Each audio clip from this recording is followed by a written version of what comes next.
ছোট পর্দার জনপ্রিয় অভিনেত্রী তানজিন তিশার সহকারী হিসেবে কাজ করতেন আলামিন খলিফা।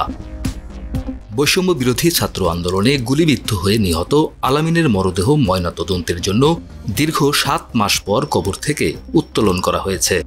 তবে বিষয়টি মেনে নিতে পারছেন না তানজিন তিশা। এই ঈদে জামা জুতো অ্যাকসেসরিজের ডিসকাউন্ট। নিজের ভেরিফাইড ফেসবুক পেজে প্রতিক্রিয়া জানিয়েছেন এই অভিনেত্রী। তিশা লিখেছেন, আলামিন শুধুমাত্র সহকারী নয়, সে আমার ভাই, যে আমার সাথে 5টি বছর ছিল, যে ছিল নিষ্পাপ একটি ছেলে এবং সে জুলাই ও আগস্টের আন্দোলনে গুলিবিদ্ধ হয়ে শহীদ হয়।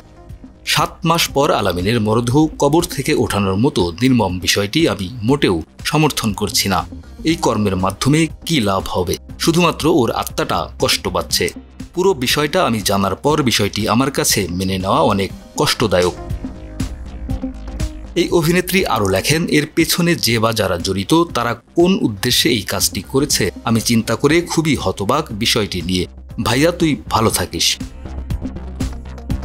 সোমবার 10 মার্চ দুপুর 2টায় মুন্সিগঞ্জ জেলা প্রশাসকের কার্যালয়ের সহকারী কমিশনার ও নির্বাহী ম্যাজিস্ট্রেট মাসুদ পারভেজের নেতৃত্বে এবং উত্তরা পশ্চিম থানা এবং শ্রীনগর থানা পুলিশের তত্ত্বাবধানে শ্রীনগর উপজেলার বালাসুর কাশিমনগর কবরস্থান থেকে তার মরদেহ উত্তোলন করা হয়।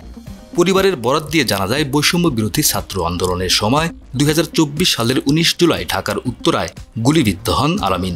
এরপর তাকে দ্রুত উত্তরা মেডিকেল কলেজ হাসপাতালে নেওয়া হলে চিকিৎসকরা মৃত ঘোষণা করেন।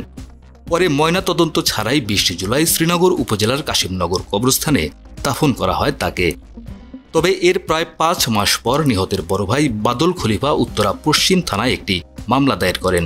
মামলাটির অগ্রগতি ও সুষ্ঠু তদন্তের স্বার্থে আলামিনের বাবা আইয়ুব খলিফার সম্মতিতে তার মরদেহ উত্তোলন করে ময়নাতদন্তের জন্য মুন্সিগঞ্জ জেনারেল হাসপাতালে পাঠানো হয়েছে। ডেস্ক রিপোর্ট, আমাদের সময়।